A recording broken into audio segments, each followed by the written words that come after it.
Okay.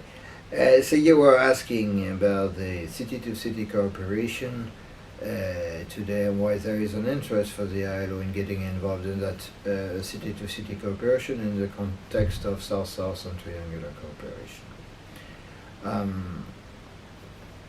I think we have to put that question in a wider framework. You know that in September in 2015, the SDGs were adopted in New York. So SDG means SDG 8 for us. I mean, we're very focused on decent work for all and economic growth. But also SDG 11, localizing the development. This is at the juncture of these two goals that we are looking at opportunities and we are working together.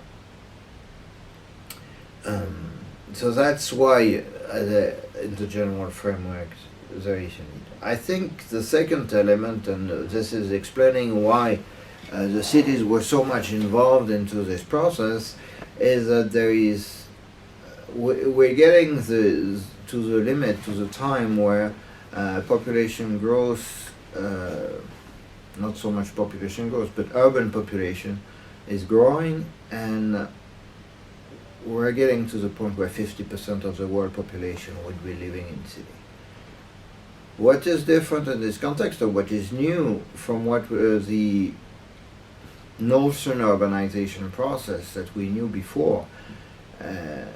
This process was part of the industrialization in the north, mainly, or roughly.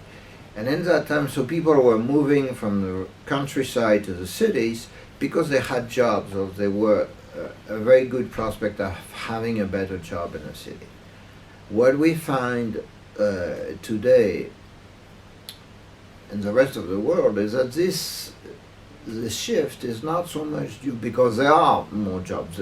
It's probably true that there are more jobs, that there are jobs in the cities, but mainly because of the push factor, because there are less jobs in rural areas and the population growing in rural areas, so people tend to migrate to cities.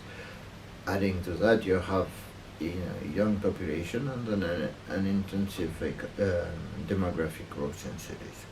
So this change is also makes all the urban actors, the mayors, local governments, and the administration very conscious of the need for employment in cities, but also not any kind of employment, but decent work employment. So when we say in the ILO decent work, that means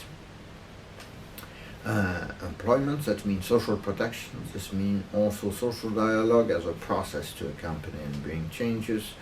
That means, working condition of dignity for all. This being said, in the world of cities, we have already champions. I mean, we have a number of people who are very conscious of their role, of the capacity of local economic development, of what they can be doing, and others who are getting there and getting on that track. And that's what we want to do, and that's how the city-to-city cooperation process is helping us. We don't have a vocation as ILO to network the cities together. I mean, those are the cities. This is their responsibility. But what we can do, I think, is accompany this process in 2 or 3 dimensions. First, the awareness. I mean, being conscious that you can do at the local level something about employment and so on. Second, capacity building. I mean, once you get interested, there is a how-to prayer, how to develop local economic development. And lastly, I think research and information will also be important.